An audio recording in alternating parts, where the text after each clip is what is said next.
from the Hemet Interfaith Council, Pledge of Allegiance by Councilwoman Linda Krupa. Let us at this time turn to the God of our understanding. It is with the God we accept, know all that is taking place this evening is done with ease and grace. All issues of discussion here in this room are heard and resolved.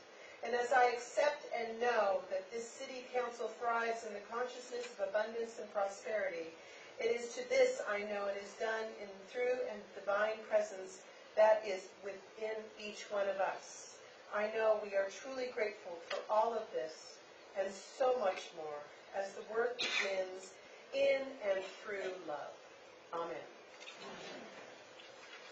Please put your right hand over your heart, remove your covers, and repeat with me. I pledge allegiance to the flag of the United States of America and to the republic for which it stands, one nation, under God, indivisible, with liberty and justice for all.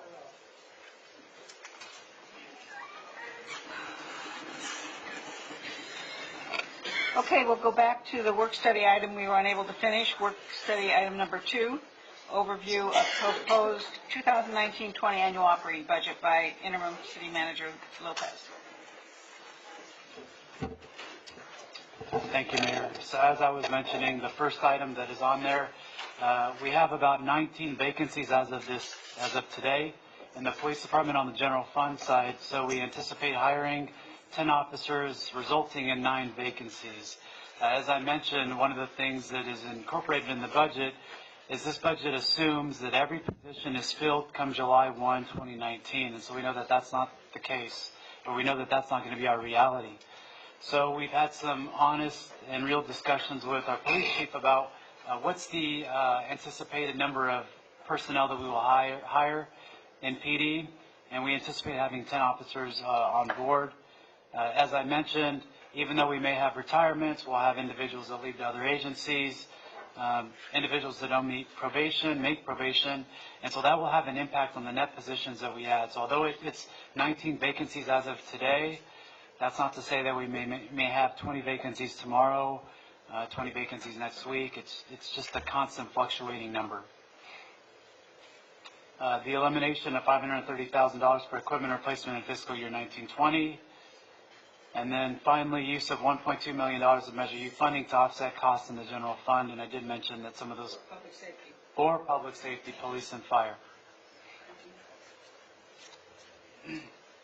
So I'll talk briefly about the Measure U committee, Measure U and the role of that committee. The voters of the City of Hemet approved Measure U, which was a 1% transaction and use tax to be used for general municipal services for the City of Hemet in 2016. Once approved, a 1 cent per dollar tax was levied on the sale of all tangible personal property purchased from any retailers within the City of Hemet.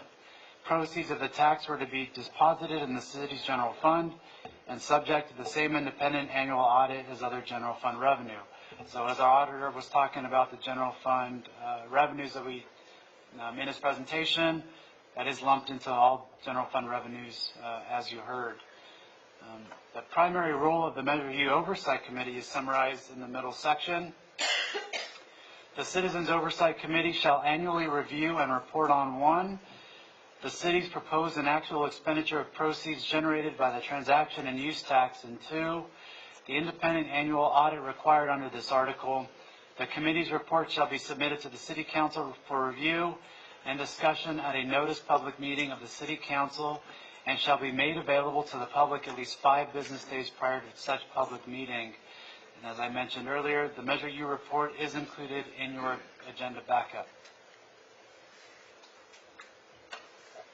So while we're talking about Measure U, what we've provided in this slide, as well as the staff report, is the Measure U police expenditures for the police department.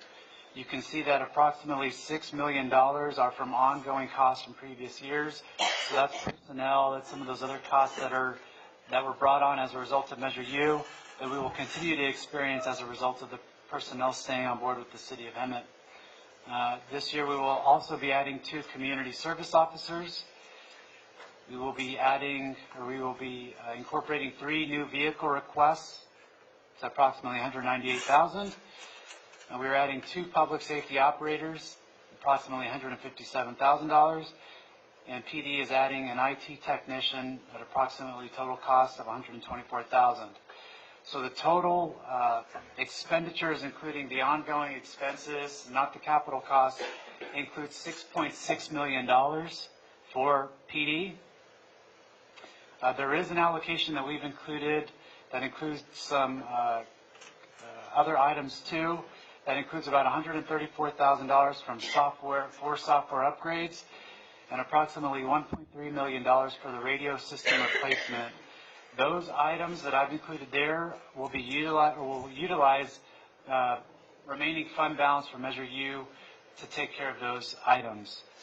Total Measure U expenditures for the police department are $8.1 million.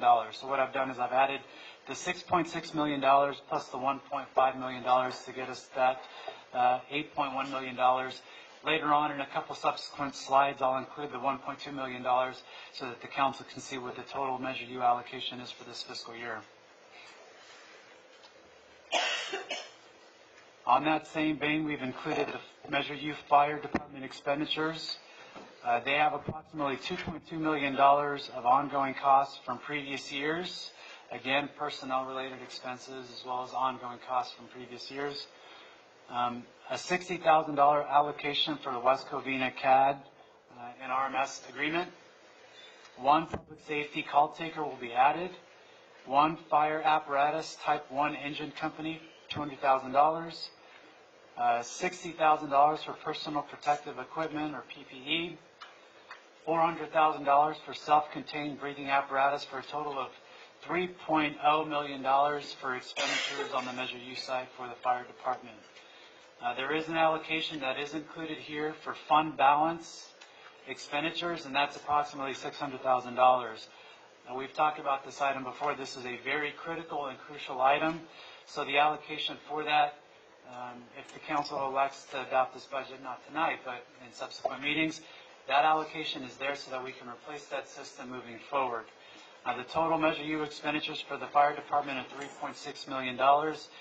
And as I did with the previous slide, I took the $3.0 million and I added the $600,000 to get the $3.6 million total for these items.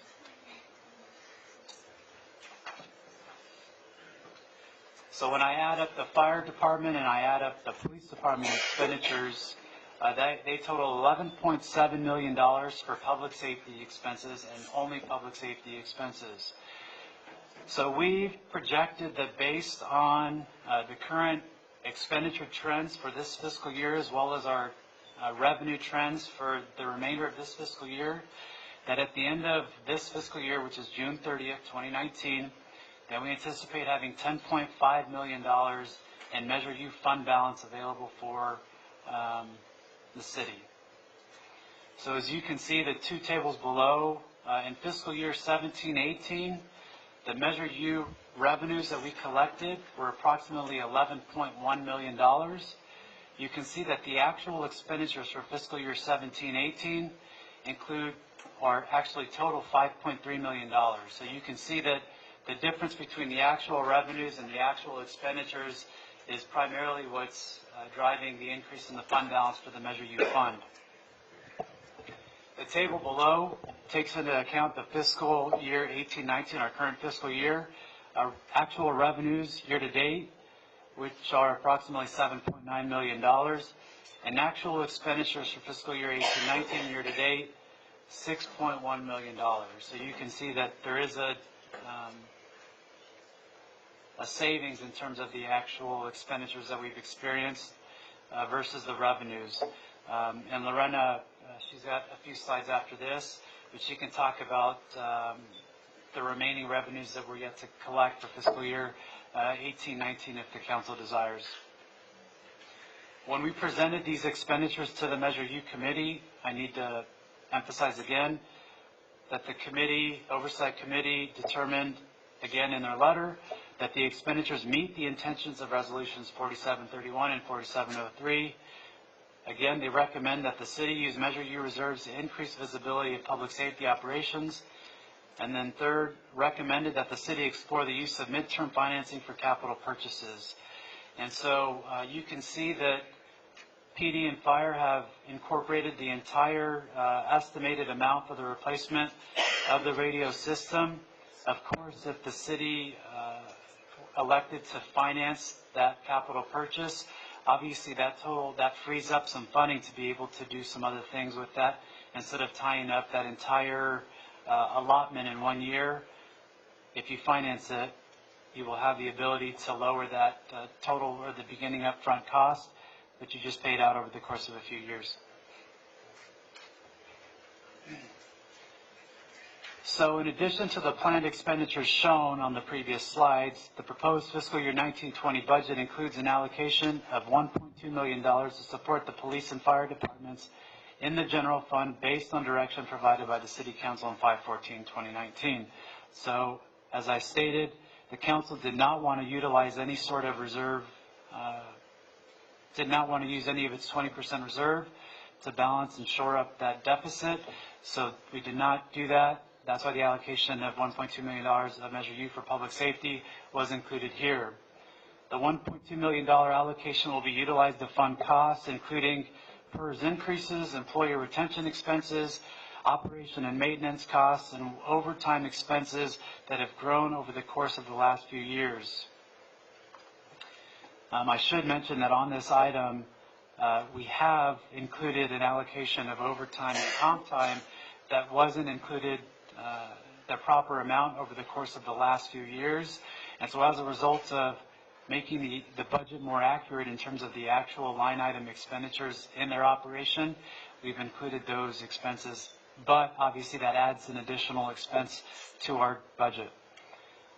If police and fire expended 100% of the Measure U items for fiscal year 19-20 shown above, and with the use of $1.2 million for public safety costs in the general fund, we anticipate a fund balance of approximately $8.8 million for the end of fiscal year 19-20. So if we were to fast forward a year from now, we anticipate, assuming that police and fire expend 100% of their Measure U allocation, and the revenues come in as we anticipate that they come in, we will have a fund balance of $8.8 million. Total Measure U expenditures for ongoing items, additional requests for fiscal year 19-20, including fund balance expenditures, total $11.7 million. Adding this $1.2 million totals $12.9 of expenses for Measure U, specifically just for public safety. And again, I've included the items from the Measure U Oversight Committee, the recommendations from their report.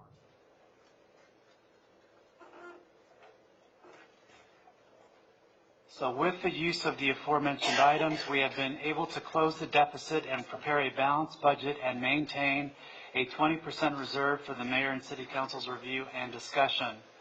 For fiscal year 19-20, the bulk of our revenues are projected to remain relatively flat, with some very slight increases across specific line items. It is absolutely imperative that the management team continue to monitor the economic trends throughout the region and also at a broader level.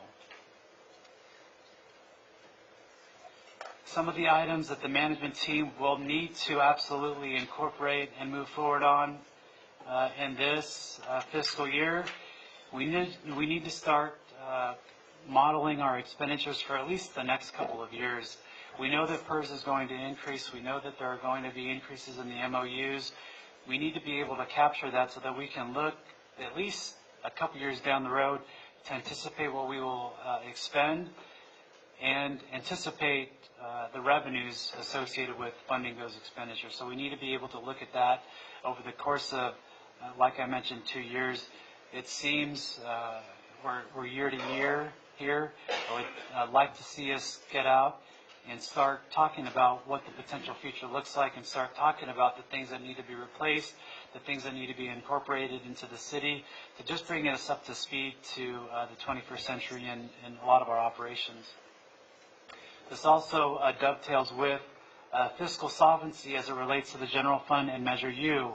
It should be noted that in the original Measure U plan, there wasn't anticipated increase as it relates to MOUs. And so with that being said, we need to be able to model the Measure U expenses and see where those expenditures are going to be over the next few years. That is going to have an impact on what the city could essentially do with the Measure U revenues that it receives. And so with the existing cost escalator that was built into the Measure U plan, it wasn't sufficient to cover the increases that we are now seeing.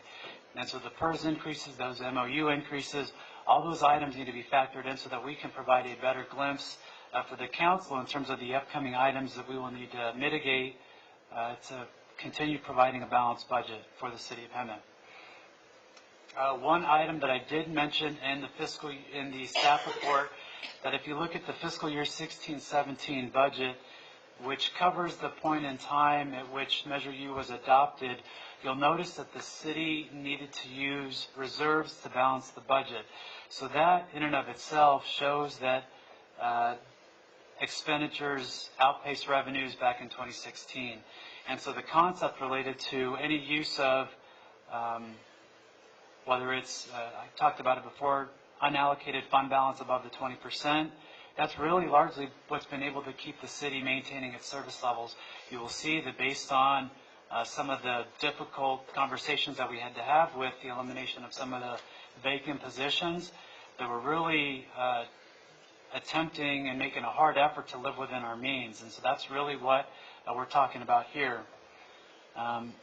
Also, too, the city management needs to move forward with the direction provided to the council, or I'm sorry, to the city management on 514. And so some of those items, they are included in the first couple of slides that you have before you. City management is committed to moving forward on some of those items that are largely as a result of some of the audit recommendations from 2016.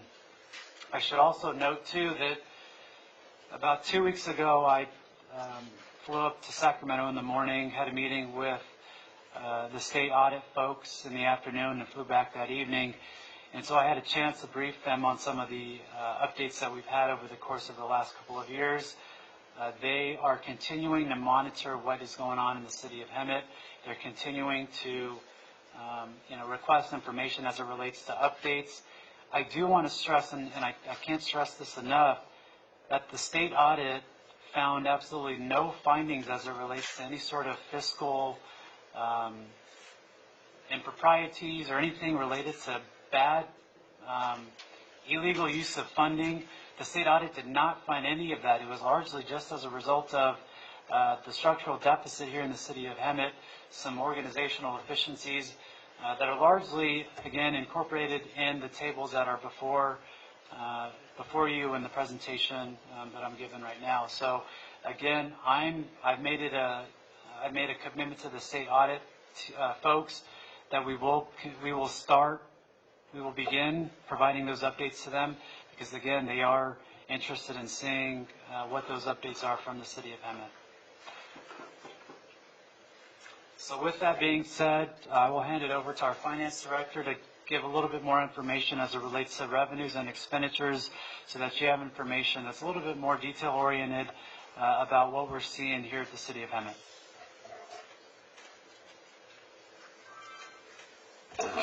Good evening again.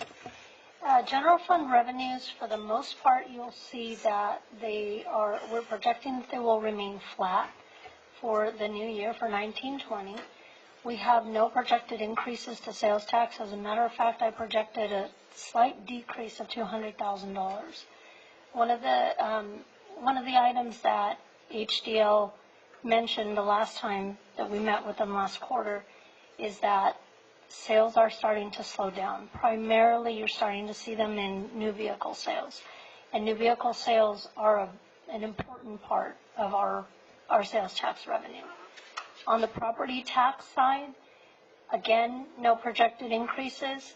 So with the interest rates rising, housing sales are slowing down, people are getting nervous, and it was recommended by HDL that we budget a flat amount, no increases. This has the detail of the revenues for 1920. I put the 18-19 side by side so that you can see the difference in where we see increases. As you can see, really none of the lines, very few of them, if any, have increases. They're minor increases.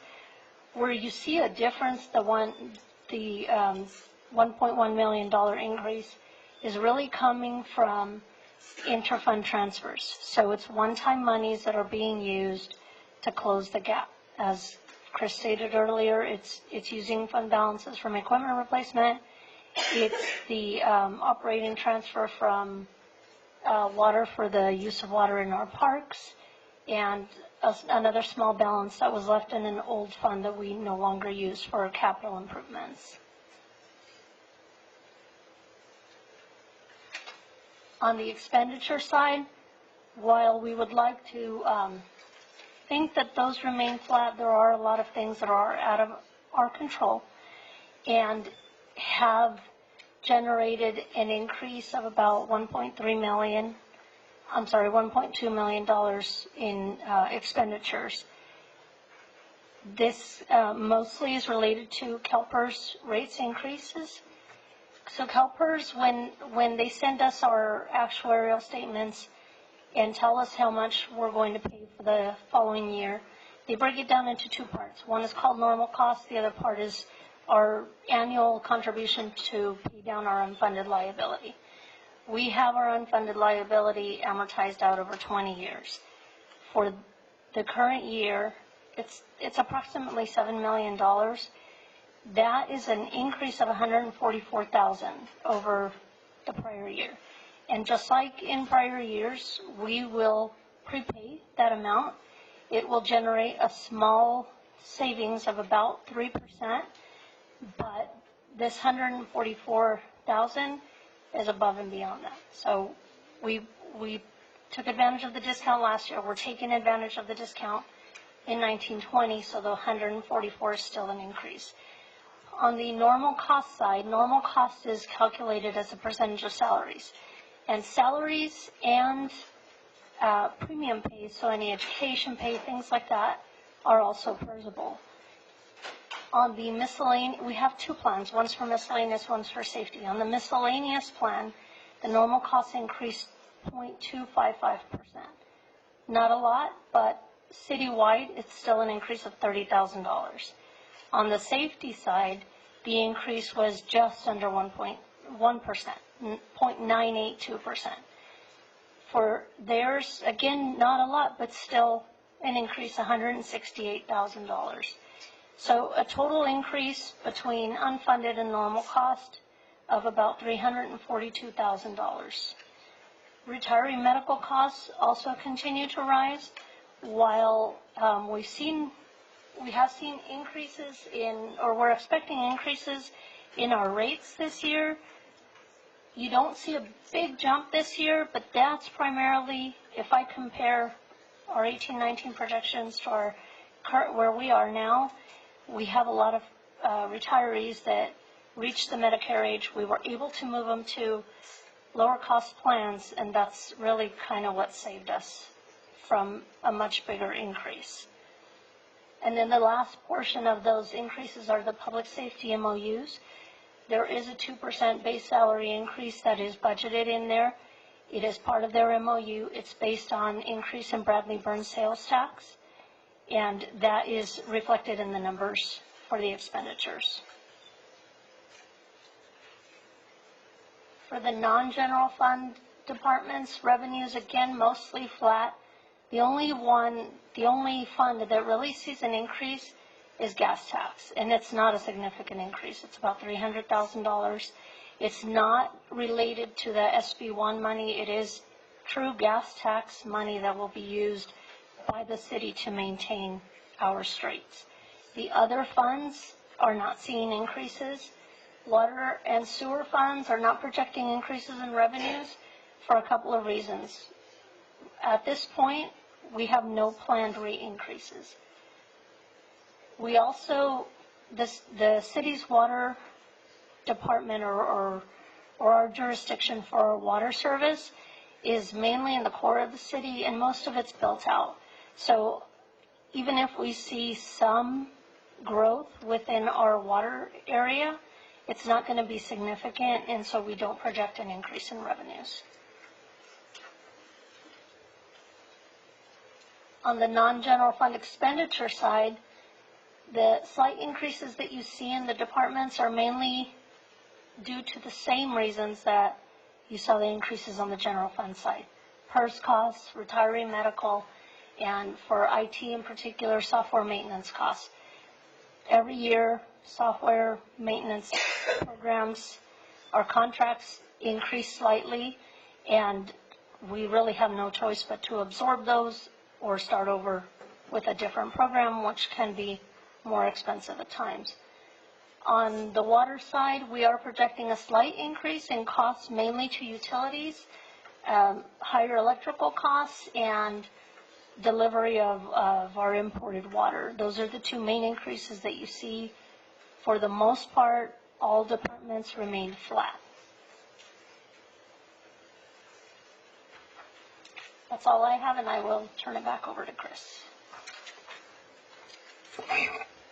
So thank you, Lorena. With that being said, there were a few pages that were provided to you. There were a couple positions in the police and Measure U side that were left in the proposed budget. They shouldn't have been there. The staff report is correct. We just needed to make that adjustment. So you all have the corrected pages that Sarah passed out. You should have them in your email as well. So with that being said, we've got the management team here in terms of specific questions for our operations. We'd be happy to field any questions from the council. Any questions from council on Chris's report? I do have a couple of questions. Good report. Thank you for being very thorough on this. But on the balancing measures, page 5,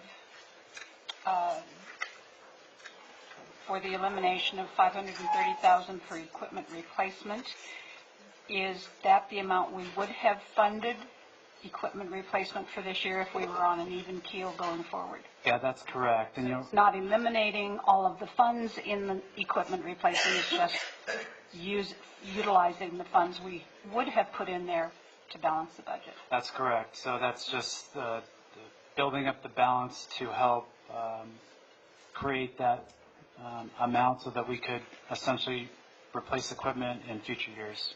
Okay, and is that the same, it was on the next page, with the fund balances for workers' comp and liability? Is that the accounts are actually, or the funds are actually over funded, overfunded, so that we can actually use this money without being put in any type of peril or jeopardy to meet the expenses for workers' comp and liability? Yeah, that's correct. And so right now we're in the middle of, and correct me if I'm wrong, Lorena, getting quotes from workers' compensation quotes. And so it assumes all the positions are filled in the budget. When we get the actual true invoice related to that based on our actual personnel, we budget based on the anticipated quote that we receive. Obviously, when those numbers come in actual, it's different. So that is where we generate a fund balance for that. Right. But we're not going to tie our hands with the ability to pay this if it does come in higher than what we're looking at. We still have enough money in those funds to do that. That's correct. Okay. My other is just a comment on the radio system.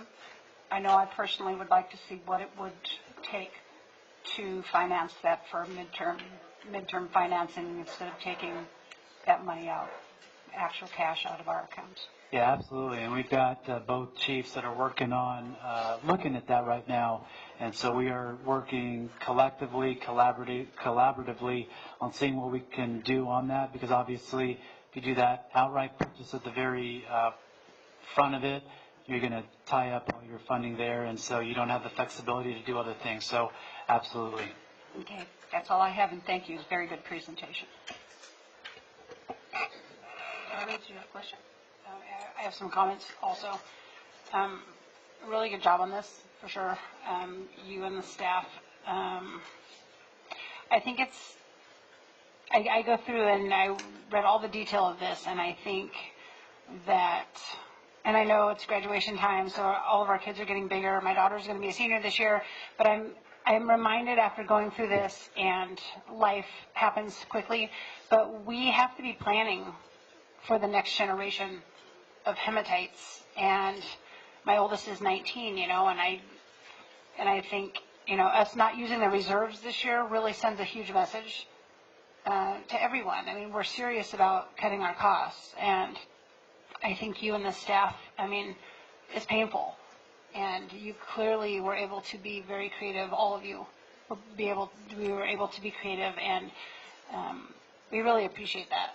I think that is amazing, especially with the large deficit that we started with. I would like to see a little bit more, because there's always those mid-year adjustments that we want to have covered, but you guys did a great job. Thank you. Yeah, and you really hit on a couple things. I know that there is some pain that is in this budget. It's by no means a budget that I am proud of. I told that to the executive team last week. There are some, by eliminating some of those vacant positions, we're essentially limiting our capacity moving forward even more. And so that is a challenge for us. But I think I got the word from the council at the last May 14th meeting that there was no desire to dip into that reserve. So that's the pain that is collectively felt across the agency. And so it just has to be done to get And I there. think that the way that this has been done, it's without jeopardizing the safety of our citizens. And we have to keep pressing forward with that as well, on every level. We approved our street paving plan. We still need to get more officers on the streets. We still need equipment all the way across. But you have to just keeping that fine balance. And so you guys did a great job. Yeah, and I'd like to just thank the management team for their work on it. I know Lauren and I were here on Thursday evening till about 10 o'clock, so we were, working it. But I think you bring up some other good points too when it talks about the Measure U opportunity there. Chief Webb and I had a chance to talk earlier today, just brainstorming about some potential opportunities that exist with doing things differently, being on the forefront of some cutting edge things in terms of public safety. So I think there's a commitment, especially on the public safety side, in doing some of those things to really get to where we need to be and kind of set that goal for ourselves of what we could potentially be in the future. Michael? Thanks for this report and update, and I look forward to moving forward with this budget. And I know that there was some heartburn on putting this together, and thank you for all of you that worked hard on this. Moving forward, though, we all know that health insurance costs are going up. What are we doing moving forward to look at retiree medical and how to reduce those costs? And then the same thing with reducing the cost of providing medical for our employees, current employees. Great question. That was actually one of the things we talked about at the May 14th meeting. So we are starting some of those conversations with the management team to see what those items are. I don't want to say what we will be doing. We're exploring what those options are, and I hope to have some information of the council so that you can see some of the options, the alternatives that exist in the next few months or so. Perfect, thank you.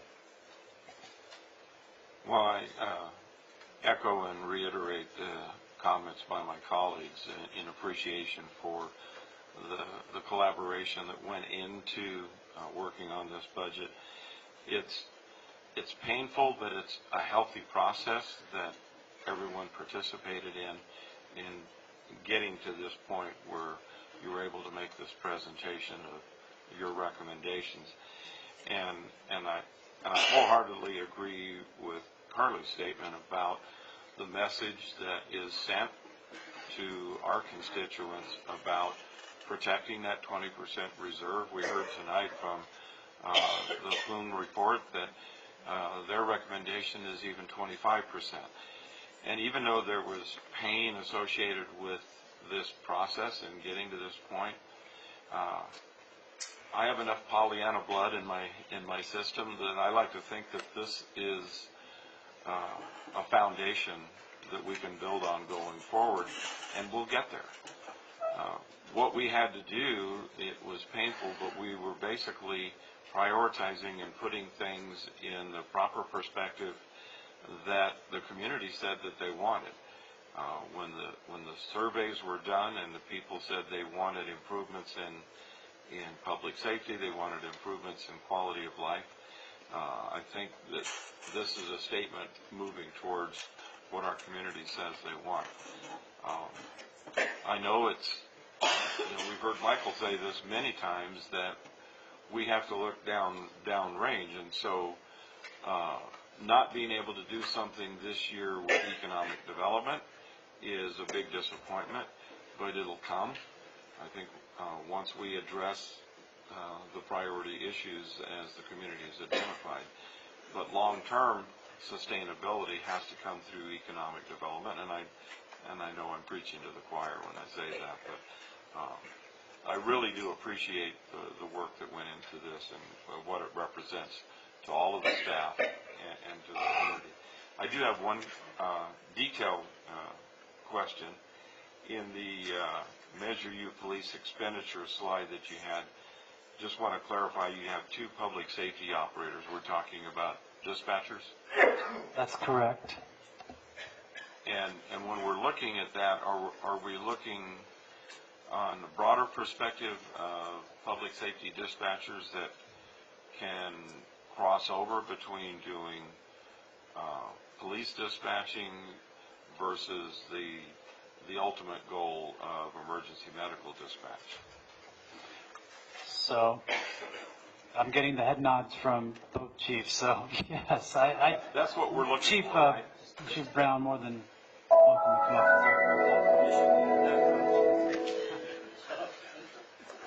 That wasn't an introduction. Mayor Pro Tem, Mayor, members of the council, a good question. So we share a joint public safety dispatch center. Our dispatchers are cross-trained, both fire and police.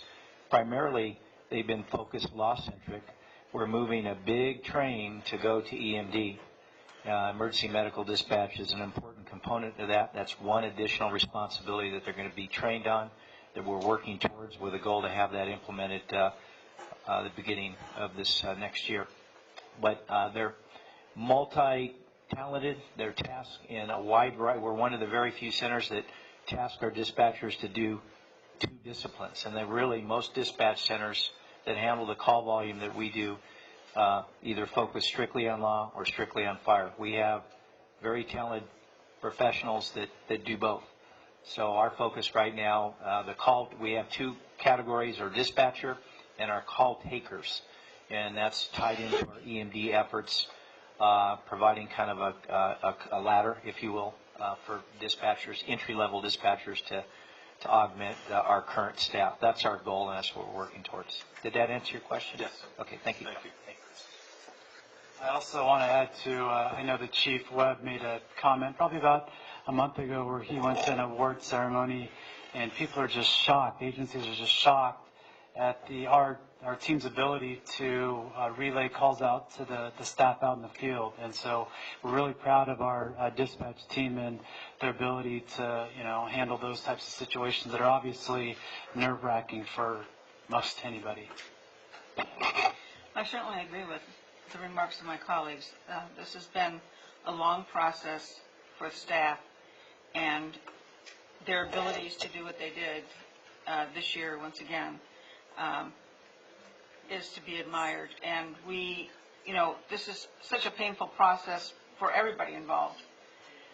Our revenues just aren't up where we'd like them to be. We aren't Murrieta, we aren't Menifee, we aren't having continuous economic development come in, but what we do have, we want to hang on to and embrace those that do want to come into the city. So it's helpful to keep the positive attitude, and it'll come. But again, it takes a plan. And moving forward, Carly's absolutely right. We owe it to the generations coming up and what this community will end up like. And so I look forward to working with staff on that plan moving forward, so we aren't having to deal with this so critically next year, because our staff, what they've had to put up with and for what the extra work they've had to do because we don't have enough staff to cover what used to, what those that used to be able to do the job, and now they're doing 2 and 3 jobs. So I appreciate their efforts and their loyalty, and certainly look forward to a better year next year. And, you know, on the comment of economic development, we've had a number of new businesses that have started in the city of Hemet. I am, every time I'm on Florida, it seems like I'm always seeing work that's going on. I remember watching the Starbucks go in at the Winco Center, the Chase Bank come in. It's really exciting when you drive by and you see the different various stages of development. And it seems to me that the Chamber of Commerce on the daily is sending out ribbon cuttings for different businesses that are opening up in the city of Hemet. So it's really an exciting time. We've got a couple things that are in. No, it's one at a time. There's a few. It's not a big marketplace, but it's one at a time, and we'll take anything we can get at this point. And there's some good progress that's going on. So I know our community development team is pretty busy with processing items. So thank you very much, you and staff. We really appreciate what you've done. I have one more question about this. Are we going to talk about this again later, or are we just going to talk? I think so. We'll be talking about this during the budget discussion, correct? If the council would like, I don't have anything else to present. As I mentioned. You have a question now? Yeah, I have a question now. All right, it's a comment, but I talked last meeting when we had our, I think on the 15th, and I also mentioned the attorney fees. And everybody, I mean, essentially, the council up here, we have 2 employees. We have one employee that's cutting and cutting and cutting, and then the other one we are actually going to be increasing this year, and so that's frustrating to me. I think it's frustrating to everybody, to all of us, but you have to understand, too, if we didn't have the litigations that we have, we wouldn't be where we are. I understand, but I mean, the city of Marietta, their attorney fees and litigation fees are like $850,000. Well, that's They're something bigger than us, and so at what point are we going to stop? And we need to stop the spending, and maybe you could help us. Eric, I know you helped us 2 years ago. I would be happy to help. I'm happy to have that conversation. I've made a number of recommendations over the years to different administrations on potential ways to cut costs. Some of those we've implemented. Some of them didn't work, and some of them haven't been looked into yet just because of the press of business. But I will say, we haven't raised our rates in years. We've been working under a fixed not-to-exceed retainer for all of your general services for $390,000 a year. That has not gone up for like 6 years. I'm not making any additional profit off of this. The money, the expanse in the budget comes because 63% of that cost is litigation, code enforcement, and related support services surrounding the litigation for police and code. We're carrying 20 litigation cases right now. On average, the city carries somewhere between 15 and 22. It's a very high litigation load. I can't explain why our litigation load is that high.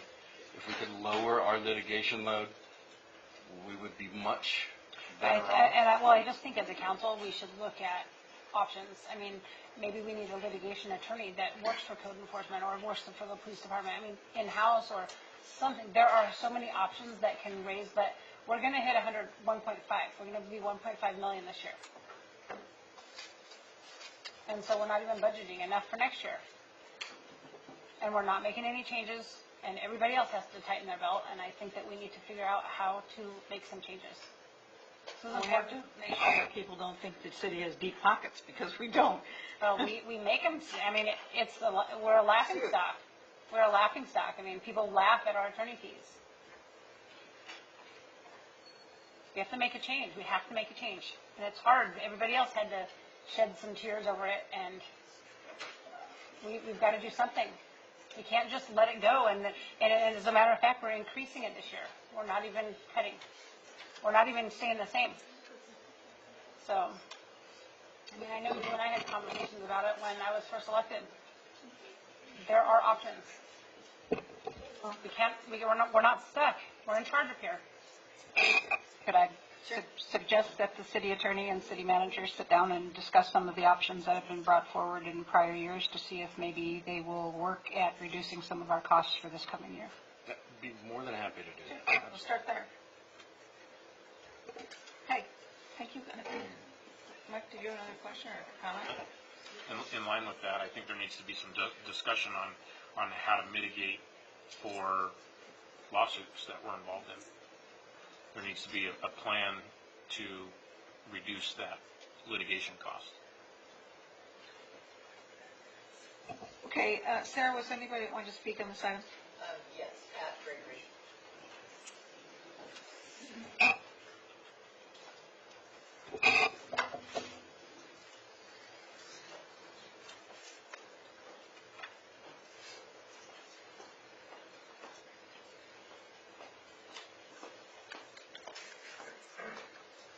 Good evening.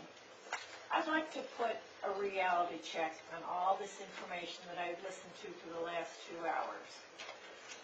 Thinking, first of all, that our auditor, or who did the CAFR, didn't recognize that the numbers in the management portion was completely different than the numbers in the audited portion.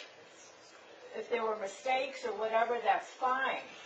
But as an auditor, you would think he would have just looked at it and said, why are there 2 sets of numbers? And whether you want to admit it or not, it seems that Hemet is below its 20% reserve. You can color it all you want, but without Measure U money, it is below, as the auditor said, the 20%. Everybody needs to listen to that and think what it's doing. I've just heard, oh, everything's going great. Did anybody actually look at the numbers and see where most of that $5 million is coming from? It's coming from Measure U, and it's coming from police vacancies.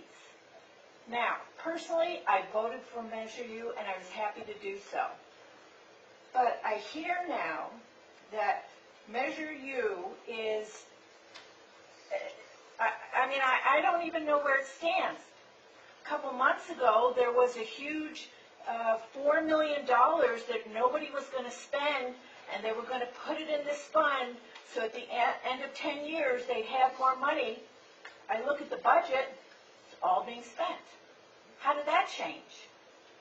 Last year, we sat at these budget meetings, and we watched Mr. Parker get just crucified because he dared to suggest that Measure U money be used to balance the budget. The Measure U committee was up in arms that how dare he do this. Yet now we see a memo, Measure U committee says, oh, it's okay this year. Does it have anything to do with the elections? That before the elections it was a horrible idea, but after the elections, oh, go ahead, use Measure U money. I think the numbers are hiding a lot of problems. And one of the biggest ones I do see is the city attorney. He is way higher than any of the surrounding cities, and we're in a financial bind. We're under the 20%, and he's looking for more money. I'm sorry. I just think that's wrong. I think people really need to look at these numbers because what we're being told is not what the numbers are saying. Thank you.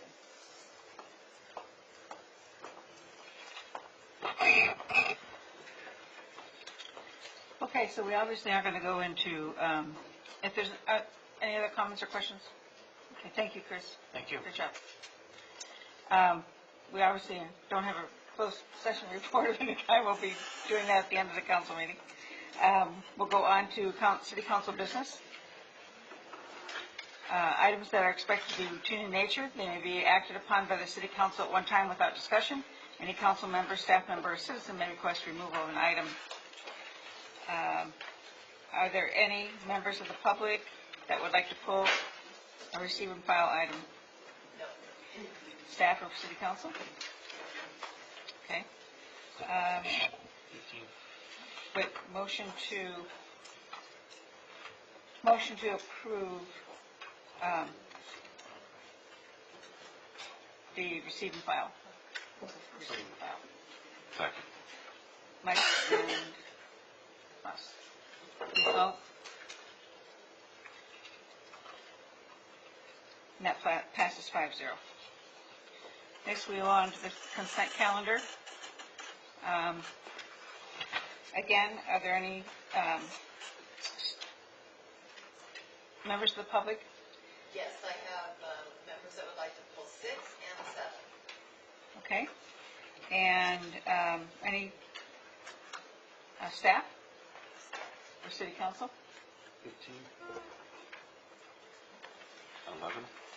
And 12. 15, 11, and 12. Okay, with that, may I have a motion to accept items 8, 9, 10, 13, 14? Second. Please vote. Oops.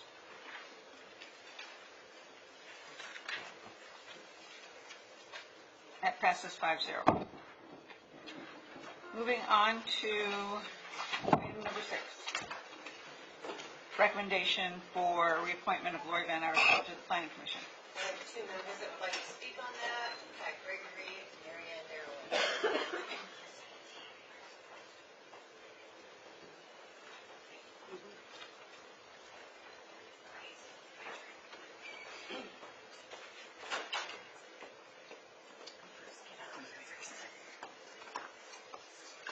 Good evening. I was here last week, or at the last council meeting. If I'm not mistaken, this particular motion was voted on, and it failed. Legally, I don't know if it's okay to bring back the exact same motion with the exact same person, and if it is legal, is it ethical? The mayor presented a person to fill a position. The council declined to agree with her. And now, instead of the mayor saying, okay, I'm going to live what the council told me, you bring it back a second time. I think that's unethical, if not illegal.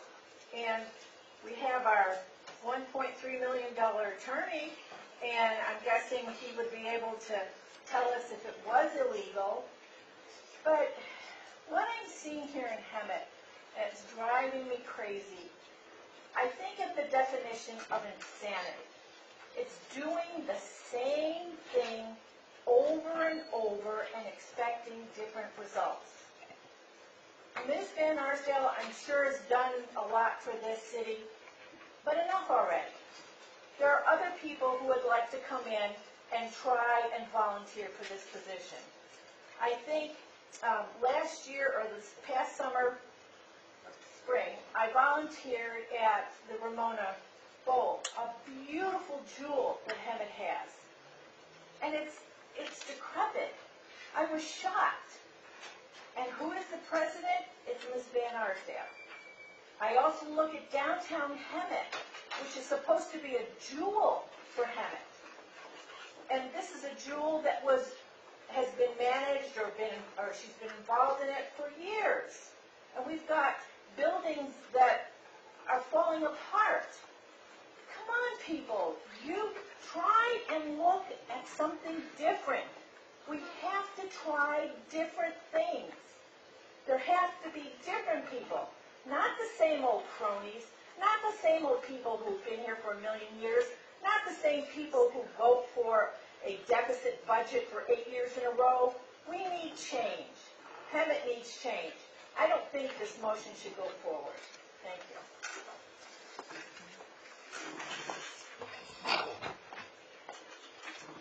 Mayor, would you like me to answer the Yes, I question would. about Thank the legal and Yes. ethicalness of I bringing would. the motion back? At the last council meeting, you had 4 council members. Motion was made to make the appointment. That motion failed because you need a 3-person vote. Any other motion would have failed. Council just continued the item until the next meeting. It's not illegal to bring back an item that has failed. It's not against any of the stated ethics that the league puts out, or CSDA, or the Institute for Local Government. So, Thank you. council's able to entertain both of these items again. Thank you. Mary Ann? Good evening, council. So here we are, back again, 2 weeks later, on the same subject. And what I did was I actually did a experiment to see if somebody else actually applied for a job with the city council or on the city, anything city, that it would actually be considered and looked at. And what happened is it wasn't. And that makes total sense, because I knew coming in that my pedigree couldn't match up to Mrs. Van Arnsdale's. It just doesn't. And I know that. But you know what? I also do have a vision, and I have a new, fresh set of eyes. And I was also up at the Ramona Bowl, and I also did volunteer up there for 4 days. And all I saw was what it could be. What an amazing place that it could be. And all I heard from the other volunteers that have been doing it for about 25 years is, there's no money, there's no money, there's no money. And the sad thing is that they have ice chests full of rags for people who might feel like they're passing out, to give them a rag to put around the back of their neck. It's not ADA accessible for wheelchairs or people with walkers. They had to leave their wheelchairs and their walkers up at the top and then walk those stairs down. I saw people passing out.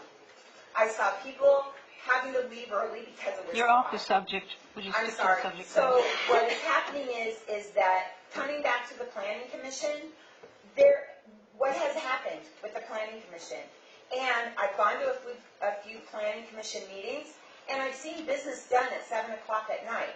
And they're all sitting there, and they all say that that's okay. So the experiment that I did, knowing beforehand that I didn't have a chance, it worked, because you guys are going to vote the same people in over and over and over, and see the same results over and over and over. And I just don't understand it as a resident of Hemet. I don't. And I think that I thought that by maybe putting a resident in or someone from the city in, that it would look better for the city, that you're actually trying to make it look like someone's not on the tape. Well, I'll tell you this. Ms. Van Arsdale spent many, many years doing what she thought was best in the best interest of the city. And with 3 or 4 new commissioners, I felt it was important to have somebody with institutional knowledge of what happened years past and what could be done to help in the future. With the chairman leaving, who else? There's 3 people that were, and Deanna and Carol. It was important that somebody was on that commission, along with those 3 other new members, to help come to a conclusion and in best interests of the city. And that's why I still chose to bring it back, because I thought it was in the best interest of the commission. I spoke to commissioners, and they thought so too. So, I didn't speak to all the commissioners, but I did speak to some of them. So, I think I did my due diligence, and I don't have any